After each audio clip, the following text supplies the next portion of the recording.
Assalamualaikum warahmatullahi wabarakatuh. Bismillahirrahmanirrahim. Alhamdulillahi rabbil alamin. Wa afdalus salati wa atammu taslimi ala sayyidina Muhammadin wa ala alihi wa sahbihi ajma'in. Rabbi shrah li sadri wa yassir li amri wahlul 'uqdatam min lisani yafqahu qawli. Subhanaka la ilma lana illa ma 'allamtana innaka antal alimul hakim. Allahumma akhrijna min zulumatil wahmi wa akrimna binuril fahmi waftah alaina bima'rifatil ilmi wa sahhil akhlaqana bil hilm waj'alna mimman yastami'una al-qawla fayattabi'una ahsanah. Allahumma ati nufusana taqwaha wa zakkiha anta khairu man zakkaha anta waliyuha wa maulaha. Allahumma arinal haqqa haqqan warzuqna ittiba'ah wa arinal batila batilan warzuqna ijtinabah. Allahumma anfa'na bima 'allamtana wa 'allimna ma yanfa'una wa zidna ilman wa huda amma ba'd. Qala Syekhul Mu'allif Al-Imam Hujjatul Islami Abu Hamid Muhammad ibn Muhammad Al-Ghazali At-Tusi rahimahullah ta'ala wa nafa'na bihi wa bi'ulumihi fid daraini amin. Fabana laka anna al-ilma ashrafu jawharan minal ibadati walakin la budda lil abdi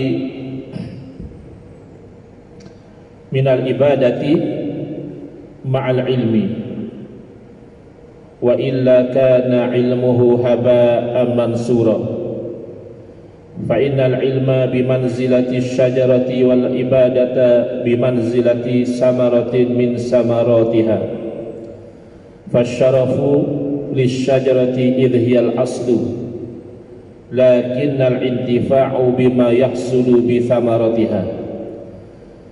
Alhamdulillah, muslimin muslimat, hadirin hadirat yang saya hormati, moga-moga kita semua dirahmati dan diberkati oleh Allah Subhanahu wa taala, dan moga-moga kita semua dikurniakan oleh Allah Subhanahu wa taala kefahaman yang baik di dalam urusan agama kita, dan dikurniakan oleh Allah keikhlasan yang mantap di dalam menuju ridha Allah Subhanahu wa taala.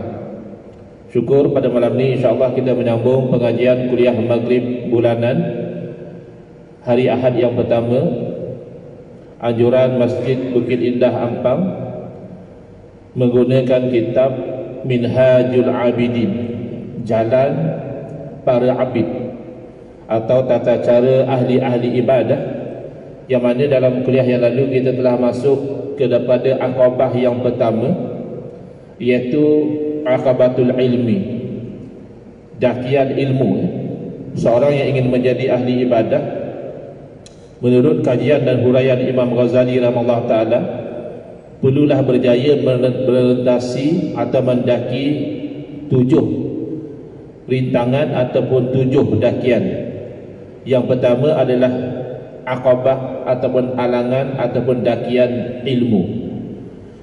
Lalu Imam Ghazali rahimahullah ta'ala telah menerangkan bahawa ada di sana ayat-ayat suci Al-Quran yang menunjukkan bahawa bahkan penciptaan langit dan bumi dan apa yang ada antara langit dan bumi ini adalah untuk tujuan ilmu dan ibadah. Lalu Imam Ghazali rahimahullah ta'ala menyambung lagi, maka jelaslah bagi kamu bahawa ilmu itu adalah yang terlebih mulia mutiaranya berbanding dengan ibadah. Kedua-duanya itu mulia, kedua-duanya itu berharga, tapi yang lebih mulia antara kedua-duanya itu adalah ilmu. Akan tetapi seorang hamba itu tidak boleh lepas dari ibadah setelah ada ilmu. Tidak boleh ilmu kosong semata-mata. Sekiranya tidak, maka ilmu yang dia ada itu menjadi seperti debu yang bertaburan, tidak ada harga. Kerana sesungguhnya ilmu itu menempati kedudukan sepohon pokok dan ibadah itu menempati tempat buah daripada buah-buahannya. Jadi tidak mungkin ada buah kalau tidak ada pokok. Tidak mungkin ada amal yang soleh kalau tidak diasaskan di atas ilmu. Tetapi kalau ilmu semata-mata tidak diamalkan, berarti pokok semata-mata yang tidak berbuah. Oleh itu, tidaklah bagi seorang hamba itu bahawa dia itu mempunyai habuan daripada kedua-duanya. Walihada qala al-Hasanul Basri rahimahullah, utlubu hadzal ilma talaban la yadurru bil ibadati watlubu hadhihi al ibadata talaban la yadurru bil ilmi. Daripada ulama yang soleh di kalangan generasi tabi'in, iaitu al-Imam Hasanul Basri rahimahullah ta'ala, beliau telah memberi satu panduan yang baik tentang dua perkara ini, iaitu ilmu dan amal. Kata Imam Hasanul Basri rahimahullah ta'ala, hendaklah kamu itu menuntut akan ilmu ini, yakni ilmu agama, secara tuntutan yang tidak memudaratkan ibadah kamu. Bukan berarti menghabiskan masa menuntut ilmu tapi sampai tidak beribadah. Tuntut ilmu tapi secara yang tidak memudaratkan ibadah. Dan hendaklah kamu tuntut akan ibadah ini dengan tuntutan yang tidak memudaratkan ilmu. Ada setengah orang, waliyazubillah, apabila kita ajak dia ke majlis ilmu, dia kata tak ada masa sebab dia nak fokus kepada ibadah sahaja. Tak kena. Dia kena dua-dua. Ilmu kena dituntut dan ibadah wajib dilakukan. Qala rahimahullah ta'ala, walamma istaqarra annahu la budda lil 'abdi minhuma jami'an fal ilmu aula bit taqdimi la mahalata li annahu al aslu. Walidzalika qala sallallahu alaihi wasallam, al ilmu imamul amali wal amalu tabi'uhu. Wa inna ma sara al ilmu aslan matbu'an yalzamuka taqdimuhu alal ibadati li amroini.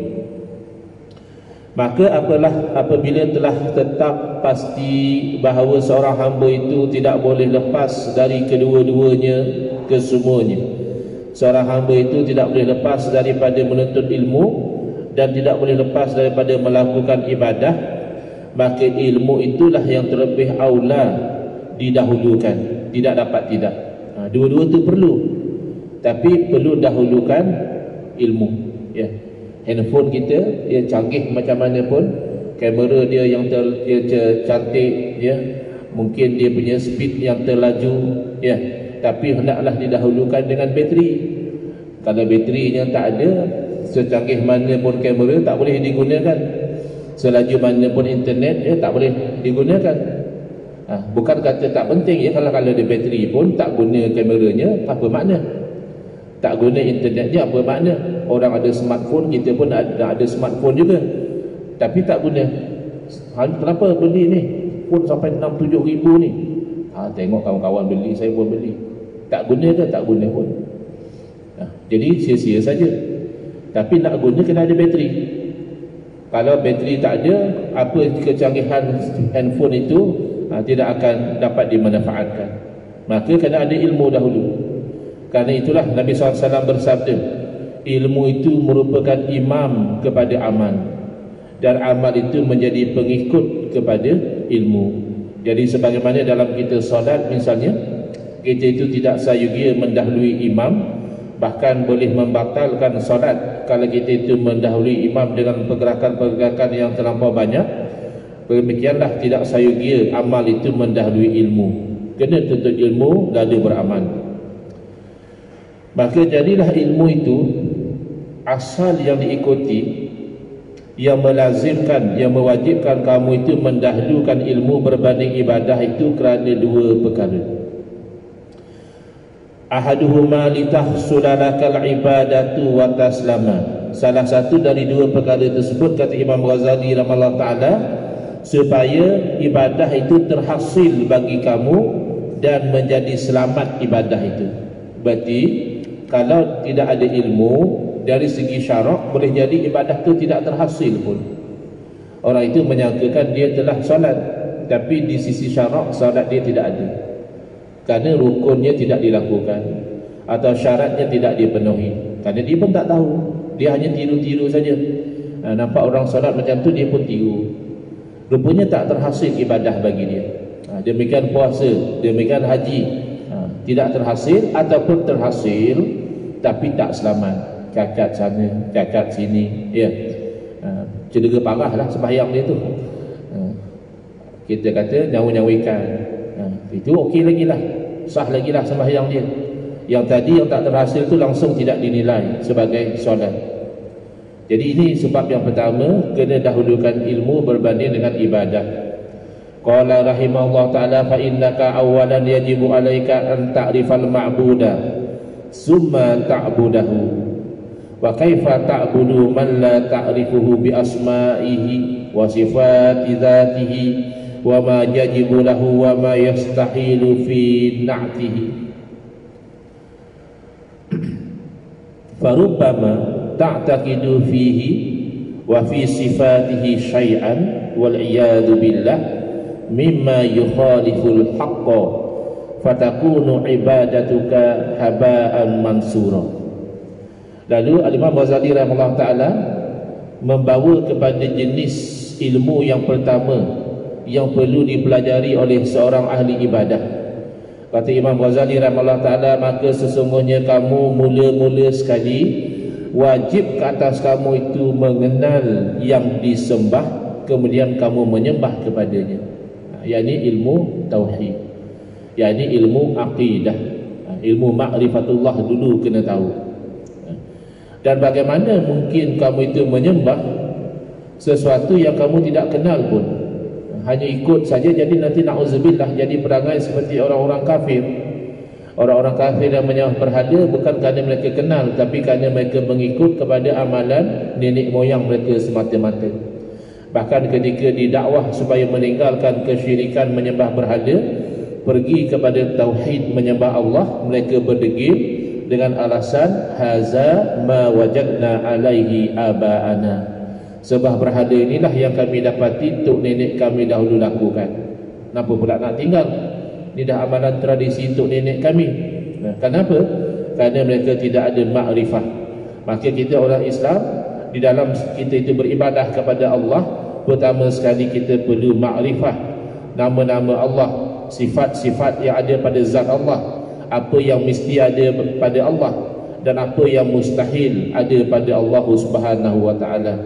Bimbang nanti dalam keadaan kita itu zahirnya orang Islam, solat dan sebagainya, tiba-tiba akidah kita itu beriktikad sesuatu yang tidak sepatutnya pada Allah Subhanahu wa ta'ala. Bahkan saya tak pasti setakat mana kebenaran cerita ini, tapi sampai kepada saya satu orang ustaz, ditanya oleh jemaah, ustaz, oleh kerana Allah tu maha berkehendak dan maha berkuasa, kalau Allah Ta'ala berkehendak, adakah Allah Ta'ala berkuasa melahirkan anak? Jadi ustaz menjadi confused. Na'udzubillah. Kata dia, kalau Allah berkehendak boleh, berarti Allah boleh melahirkan anak. Sedangkan ini syirik. Mengatakan Allah melahirkan anak berarti ada Tuhan selain daripada Allah. Kerana anak Tuhan tentulah Tuhan. Simple logik. Anak kucing ya kucing, anak kambing kambing, anak lembu lembu, anak Tuhan ya Tuhan. Berarti ada boleh jadi Tuhan selain daripada Allah, iaitu anaknya. Itu kan syirik. Bahkan bercanggah dengan nas Al-Quran, lam yalid wa lam yulad. Kenapa jadi begitu? Kerana tidak belajar ilmu ma'rifatullah, bahawa syirik itu mustahil bagi Allah Ta'ala. Jadi melahirkan anak itu tidak termasuk dalam kudrah. Ini sebab ada sebahagian mendalam mengaji tentang ilmu tauhid, pergi kepada belajar ta'alluq. Ta'alluq setiap sifat itu. Maka ta'alluq, kalau terjemahnya pergantungan, skop atau bidang kerja kudrah hanya pada yang mungkin, yang boleh wujud, yang boleh tak wujud. Itu ada kudrah Allah di situ. Tetapi yang mustahil itu tidak ada kena-mengena dengan kudrah. Tuhan selain daripada Allah tu mustahil. Ataupun ada orang cuba bermain-main, dia tanya, dia kata oleh kerana Allah maha berkuasa, Adakah Allah berkuasa menciptakan zatnya sendiri? Pertama, kalau orang faham ta'alluq sifat kudrah, tak timbul isu Allah cipta zatnya sendiri. Kerana zat Allah itu termasuk wajibul wujud, bukan termasuk satu-satunya yang wajibul wujud, mesti ada. Maka yang mesti ada tak ada kena-mengena dengan kudrah. Kudrah ni hanya kena-mengena dengan yang mungkin ada, mungkin tak ada. Maka Allah berkuasa menciptakan. Tapi kalau yang mustahil ada, tak ada kena-mengena dengan kudrah. Tuhan selain daripada Allah mustahil, anak Allah mustahil, zat Allah wajib, maka tak ada kena-mengena dengan kudrah. Dan memang kita menciptakan diri sendiri ini memang mustahil. Kan untuk menciptakan sesuatu yang menciptakan perlu wujud dahulu. Yang tak wujud tidak boleh menciptakan. Kalau dah wujud, apa perlu lagi diwujudkan? Ini soalan-soalan nak mengelirukan. Tapi kalau orang yang belajar ilmu tauhid secara mendalam, insya-Allah dia boleh terangkan kedudukan yang sebenar. Dibimbangi orang itu beriktikad, kalau Allah berkehendak, Allah boleh melahirkan. Ini menyebabkan ibadahnya menjadi sia-sia. Dia sembahyang, dia puasa, tapi dia mensyirikkan Allah Ta'ala tanpa dia sedar. Dia menyamakan Allah seperti makhluk misalnya. Hati-hati ya, di zaman sekarang ini sudah tersebar fahaman yang kononnya berpegang teguh dengan Quran dan Sunnah, tapi membawa kepada natijah memakhlukkan Allah Subhanahu Wa Ta'ala. Seperti kata dia, Allah Ta'ala itu wajib kita beriman Allah itu bertempat. Allah tu ada tempatnya. Tempatnya di mana? Ia di langit sana, iaitu secara lebih khusus di Arash. Oh, mana boleh pula Allah di Arash? Arash itu kan makhluk Allah. Tak mungkinlah Allah bertempat pada makhluk dia. Oh, tak boleh. Kamu tak boleh, tak mungkin macam itu. Kerana Al-Quran sendiri dah tetapkan demikian. Mana dia? Ar-Rahmanu 'alal arsy istawa, kata dia. Tuhan yang Rahman, istiwa dia di atas arash. Baik, betul, kita mengimani istiwa. Bahkan saya pernah ditanya ketika saya kuliah di Melaka, elok selepas kuliah, ada jemaah minta untuk bertanya soalan. Soalan dia adalah, adakah menjadi kafir, kata dia. Adakah saya menjadi kafir, kata dia, kalau saya menetapkan istiwa bagi Allah? Jadi saya pelik dengan soalan dia. Jadi saya terangkan, saya kata terbalik tuan, terbalik. Kalau Tuhan menafikan istiwa, yang itu Tuhan boleh jadi kafir. Kerana Tuhan menafikan apa yang telah jelas ditetapkan dalam Quran dan hadis. Istiwa itu dah pasti. Jadi rupa-rupanya dalam fikiran dia, kita ahli sunnah wal jamaah Asy'ariyah Maturidiyah ini menolak istiwa. Dia sangka begitu. Yang bagus adalah golongan Wahabi. Wahabi bagus kerana mereka Quran kata istiwa, dia terima. Ini keliru.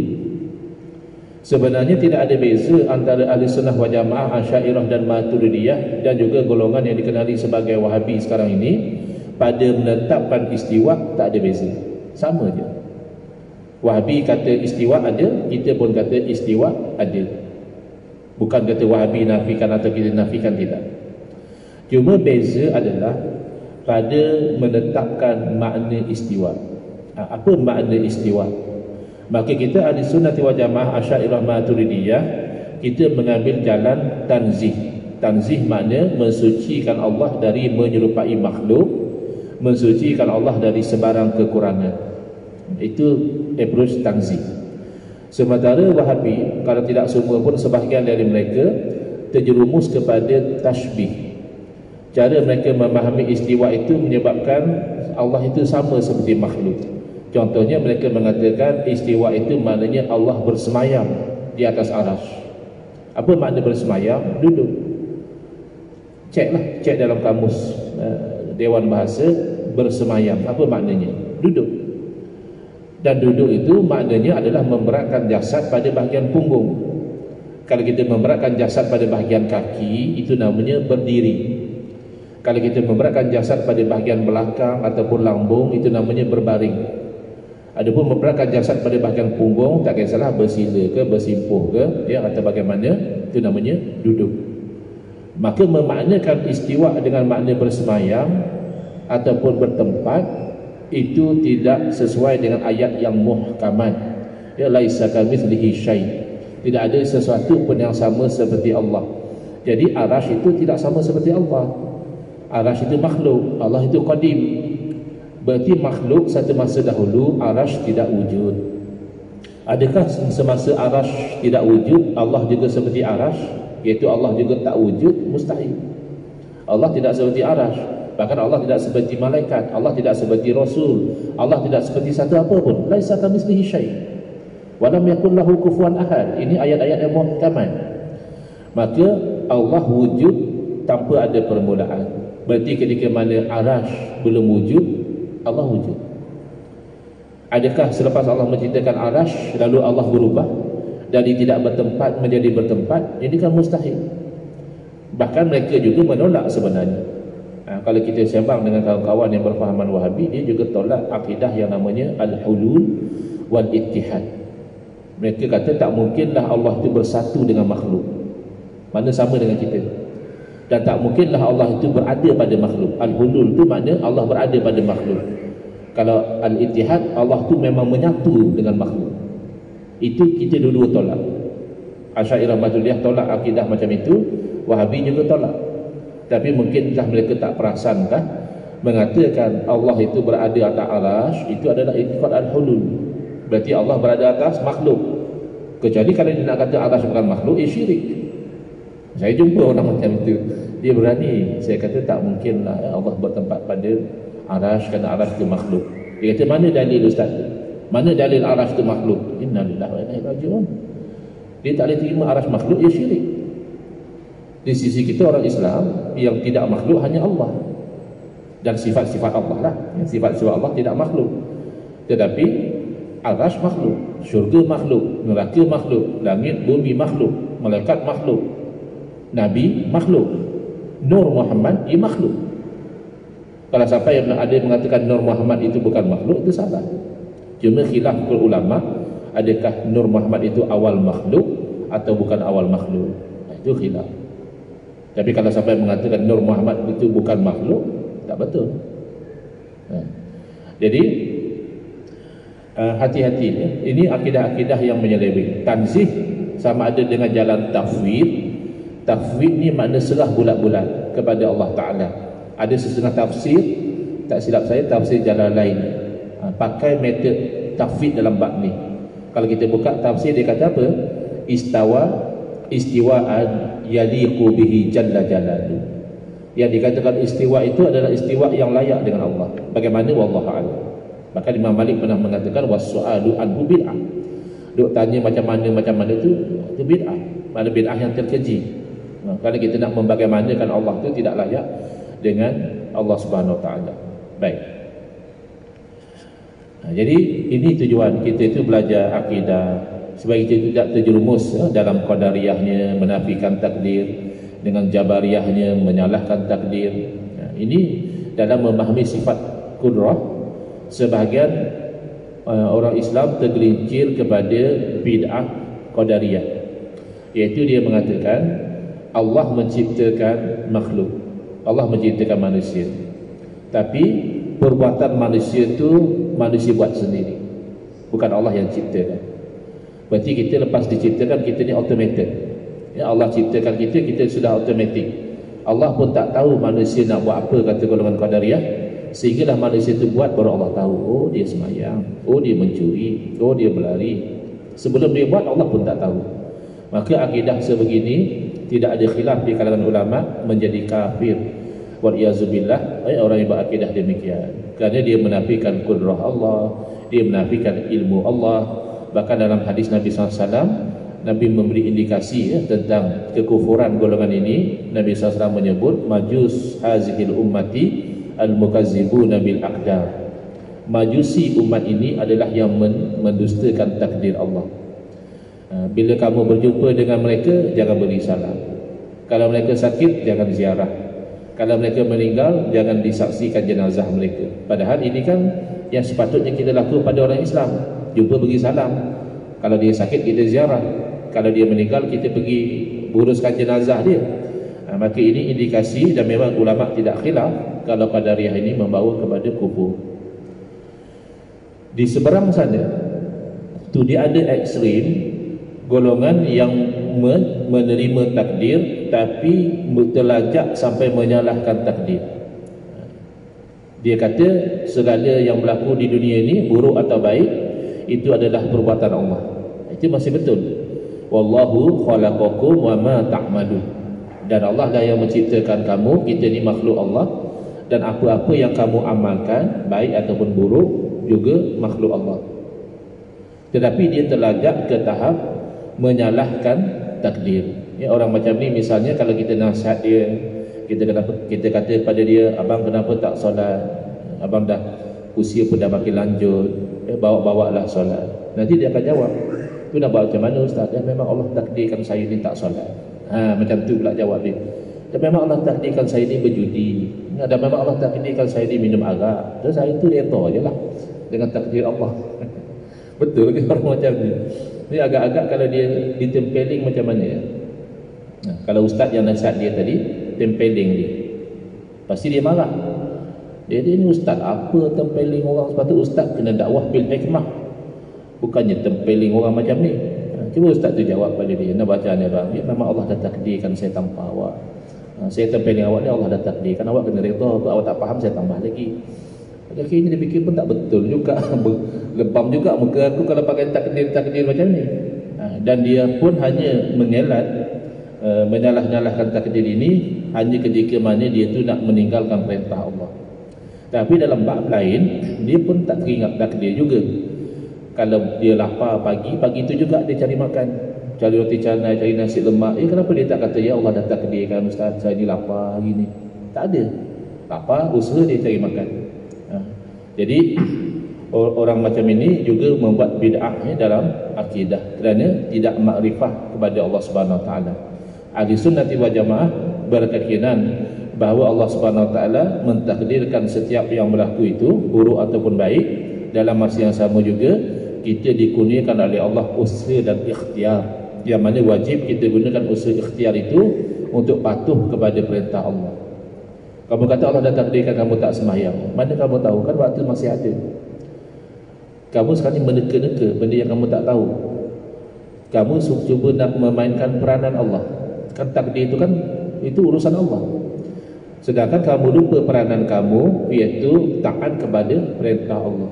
Ma atakumur rasul fakhuzu. Apa yang dibawa pada kamu oleh Rasul hendaklah kamu terima. Wa ma nahakum anhu fantahu. Apa yang Nabi larang maka kamu berhenti. Itu kan tugas kamu. Tapi sekarang ni kamu ni nak meneka-neka takdir, Allah dah takdirkan begini, Allah dah takdirkan begitu. Ini tak betul. Baik.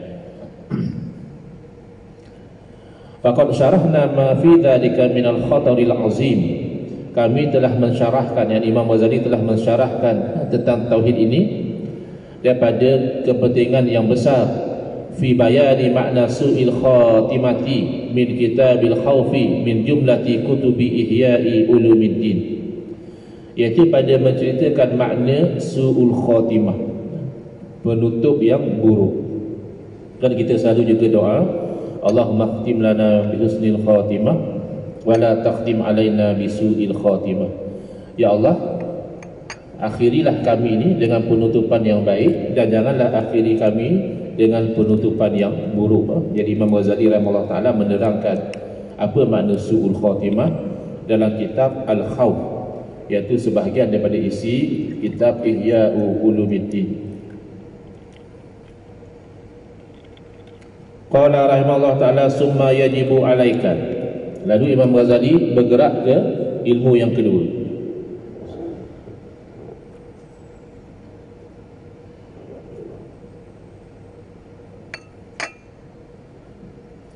Kemudian wajib ke atas kamu bahawa kamu mengetahui ma yalzamuka fi'luhu minal wajibati syar'iyyati ala ma umirta bihi litaf'ala zalika. Wajib kamu tahu apa yang kamu mesti lakukan daripada perkara-perkara yang wajib syarak. Wajib syarak mana buat dapat pahala, tak buat berdosa. Sebagaimana yang telah kamu diperintahkan untuk melakukan yang demikian. Wa ma yalzamuka tarkuhu minal manahi litatruka dzalika, dan kamu juga wajib tahu apa yang kamu mesti meninggalkannya daripada larangan-larangan supaya kamu itu nanti meninggalkannya. Kalau kita tak tahu mana wajib, mana sunat, mana makruh, mana haram, ni macam mana kita nak beramal? Kita tak tahu pun benda itu wajib. Macam mana kita nak tinggalkan satu perbuatan dia haram ke? Bertahun dah saya buat, saya pun tak tahu kata haram, misalnya. Jadi kena belajar. Ini namanya ilmu fiqh, fiqh. Yang tadi ilmu tauhid atau ilmu akidah. Wa illa fa kaifa taqumu bi ta'atin la ta'rifuha ma hiya wa kaifa hiya wa kaifa yajibu an taf'ala. Kalau tidak, kalau kamu tak belajar, kata Imam Ghazali rahimahullah taala, maka macam mana kamu nanti itu nak melakukan ketaatan? Ya, kamu pun tak tahu apa dia ketaatan itu dan bagaimana melakukannya dan bagaimana wajib kamu mendirikannya. Kita belajarlah. Kaifa tajtanibu ma'asiya la ta'lamu annaha ma'asin hatta la tuqi'a nafsaka fiha. Dan macam mana kamu nanti akan menjauhi maksiat-maksiat yang kamu pun tak tahu kata benda itu maksiat, sehingga kamu nanti tak terjerumus atau menjerumuskan diri kamu ke dalam maksiat itu. Kamu kena tahu bahawa itu maksiat. Kalau kamu tak tahu, mungkin kamu melakukan perkara yang haram dengan kejahilan. Qala rahimallahu ta'ala fal ibadatu syar'iyyatu kat taharati was salati was shaumi wa ghairiha yajibu an ta'lamaha bi ahkamiha wa syara'itiha hatta tuqimaha. Maka ibadat-ibadat syara', maknanya ibadat yang khusus lah. Ada sana ibadah yang umum lah. Mungkin misalnya orang tu keluar pergi bekerja, bertani, berladang, menternak, berniaga, ya, dan sebagainya dengan niat yang ikhlas kerana Allah dan dengan cara yang patuh syariah, itu juga ibadah. Ada nilai ibadah, tapi bukan ibadah khusus, ya. Yang dimaksudkan di sini adalah ibadah yang khusus seperti bersuci, solat, puasa dan lain-lainnya. Wajib kamu itu mengetahui hukum hakam dan juga syarat-syaratnya sehingga kamu itu mampu mendirikannya. Jadi selagi mana kita tidak belajar ilmu ini, kita berdosa. Ini fardu ain, ya, ilmu fardu ain. Ada ilmu fardu kifayah. Kalau ada orang tahu, yang lain sudah terlepaslah kewajipannya. Misalnya ilmu pembahagian harta pusaka, ya, faraid. Tak semua orang tahu, tapi dalam kampung ada orang tahu. Bila ada ketidakpastian, orang boleh rujuk kepada dia. Itu sudah lepas. Tapi ilmu sembahyang setiap orang kena tahu. Ilmu bersuci setiap orang kena tahu. Kerana setiap orang kena bersuci dan kena solat. Ilmu puasa juga sama. Farubbama anta muqimun ala syai'in sinin wa azmanan mimma yufsidu alaika taharataka wa salawatika wa yukhrijuhuma an kaunihima waqi'ataini ala wifaqis sunnah wa anta la tash'uru bizalika. Boleh jadi kerana kamu tak belajar tadi, kamu tu berkekalan melakukan sesuatu tu dah bertahun, dah berzaman, sedangkan perkara itu telah membatalkan wuduk kamu atau menyebabkan kamu tu dah berhadas besar. Ya, mungkinlah orang tu ingat, kalau setakat keluar mani mimpi tak apa, kau tak mandi wajib. Hanya kan kalau bersama dengan isteri tu kena mandi wajib. Dan berzaman dia mimpi wet dream, dia tak mandi, misalnya begitu. Dia selamba sembahyang, tak jadi imam lagi, ya, misalnya. Atau membatalkan solat kamu, yang mana mengeluarkan kedua-duanya, taharah dan juga solat kamu itu daripada hal keadaannya itu berlaku mengikut sunnah. Ikut zahir macam berlaku lah, nampaklah kamu tu rokok, sujud. Tapi kalau ikut sunnah, sebenarnya kamu tak sembahyang pun, tak sah pun sembahyang kamu tu, tak sah pun kamu punya taharah tu, padahal kamu tak sedar pun. Saya pernah dengar satu cerita, orang yang dia tak tahu kata kalau tolak tu bergurau pun jatuh juga. Jadi dia dah tak berapa kali tolak isteri dia secara bergurau-gurau. Lepas tu dia bersama pula dengan isteri dia, padahal dah bukan isteri dia lagi. Ini kan masalah, sebab tak belajar. Dia ingat semua benda boleh bergurau, termasuklah cerai isteri pun boleh buat main-main, buat gurau-gurau. Padahal menceraikan ini termasuk salah satu daripada perkara yang kalau sungguh pun jadi, kalau bergurau pun jadi, risiko. Wa rubbama ya'taridu laka muskilun wala tajidu man tas'aluhu an zalika wa anta ma ta'allamtahu. Boleh jadi berlaku satu perkara yang muskil. Ni apa hukum ni? Boleh ke tak boleh? Boleh ke tak boleh? Tak cari orang tanya pun tak ada. Ya, semua pakat tak tahu dan kamu juga tidak pernah belajar. Ini masalah. Summa madaru hadha sya'ni aidan ala al-ibadatil batinati allati hiya masail qalbi yajibu an ta'lamaha min at-tawakkul wat-tafwid war-ridha was-sabr wat-taubah wal-ikhlas wa ghairi zalika mimma sayati zikruhu insyaallah taala. Kemudian tempat perpusingan paksi urusan agama ni juga bukan hanya yang tadi saja. Yang tadi itu penting, tapi juga meliputi ibadah-ibadah batin yang mana dia merupakan kerja hati. Orang pun tak nampak, masing-masing duduk, seorang sedang buat ibadah, seorang sedang buat maksiat. Sama-sama diam, tapi hati bekerja. Apa dia? Ibadah batin seperti tawakal, menyerahkan sesuatu urusan kepada Allah. Bukan tawakul tu tak bekerja, malas, bukan. Tawakal bekerja, keluar pagi balik petang, dapat gaji, bayar hutang, tapi hati yakin bahawa rezeki di tangan Allah. Itu tawakal. Jangan salah sangka tawakal tak bekerja, bukan. Tahfid, serah bulat-bulat pada Allah, ridha dengan takdir Allah, sabar dengan apa yang berlaku. Sebab kita hidup ni boleh jadi pedih, boleh jadi manis. Yang pedih kita sabar, yang manis kita syukur. Taubat, ikhlas dan selainnya yang akan datang sebutannya nanti insya-Allah, kata Imam Ghazali rahimahullah taala. Dan wajib kamu tahu yang dilarang daripada kerja hati seperti marah yang tidak bertempat, panjang angan-angan, riya, takabur, supaya kamu menjauhi. Dan ini adalah kefarduan. InsyaAllah kita akan sambung dalam kuliah yang akan datang di muka surat 15 untuk yang bahasa Arabnya. Bismillahirrahmanirrahim. Alhamdulillahirabbil alamin. Wassalatu wassalamu ala asyrafil anbiya'i wal mursalin wa ala alihi wa sahbihi ajma'in. Allahumma syrah sudurana wa ahsin akhlaqana wa azim ujurana wa nawwir qulubana bi nuri hidayatika kama natarada bi nuri syamsika abadan abada bi rahmatika ya arhamar rahimin. Walhamdulillahirabbil alamin. Amin ya rabbal alamin. Wal afu minkum.